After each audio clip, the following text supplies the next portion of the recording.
So, speaking of upgradable smart contracts and actually the solution we worked on a long time, we can say that firstly we got inspired by the problems, and on the question why do we need upgradable contracts, there is plenty of answers, but let's say the highlightables one are for sure that smart contracts, once they're deployed on the blockchain, mostly they can't be patched. On the other hand, it's impossible to fix bugs, to ship new features, to develop the real product. And mentioning a real product, I don't mean about some toyed up or something like that. We're speaking about enterprise blockchain applications. Moving forward, like bugs or security exploits you have in the system can lead to loss of the users, loss of state, loss of the funds, loss of the assets owned by the user, which immediately shuts down the reputation of the whole company which is behind that product.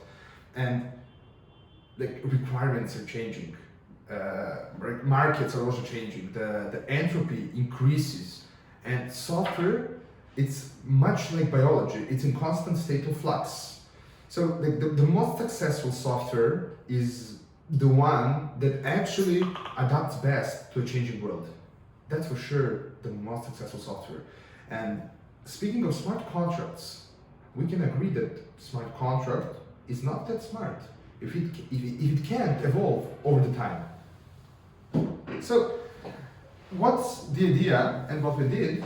We implemented the separated logic and storage proxy pattern in our upgradability. Actually, that's our upgradability pattern. And of course, every innovation, it has its pros and cons, let's say like that.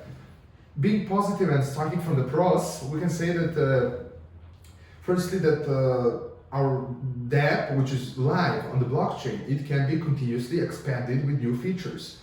On the other hand, bugs, they can always be fixed, and data can be read normally from the data contract. And one of the best things is that we can continuously expand our data storage and the structure of the data. On the other hand, everything has its cons. And cons for the upgradable contracts overall are that they're becoming trusted, that there is a loss of decentralization. And moving low to engineering level, we can say that the first problem is that it increases in terms of the code base size, since for every contract you will need two, and it increases number of internal transactions between the contracts on the blockchain. Those are the cons. But every problem has its own solution. And the solution we delivered was, the first intention was to solve two biggest cons, which is loss of decentralization, and of course, that to make smart contracts again trustless. So what we did, we created decentralized autonomous organization over the system, which is called two-key Congress. And any addition to the system, or removal from the system, or any change which is affecting any running smart contract on the blockchain in two-key system has to go through the Congress. When I say it has to go through the Congress, let's mimic the story and say that we have core devs, and every core developer is eligible to implement something new, fix some bug or add some new feature, and deploy that contract on the blockchain.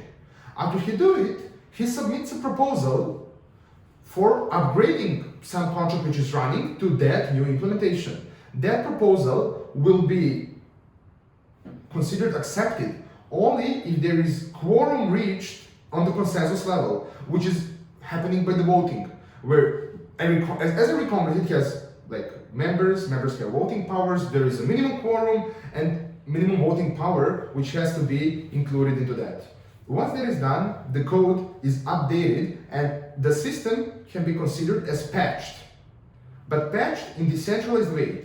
So with this solution, we kept decentralization and also kept smart contracts being trustless, where it can lead just continuously developing more and more things and shipping them to the product, which can get us to the moon, at least.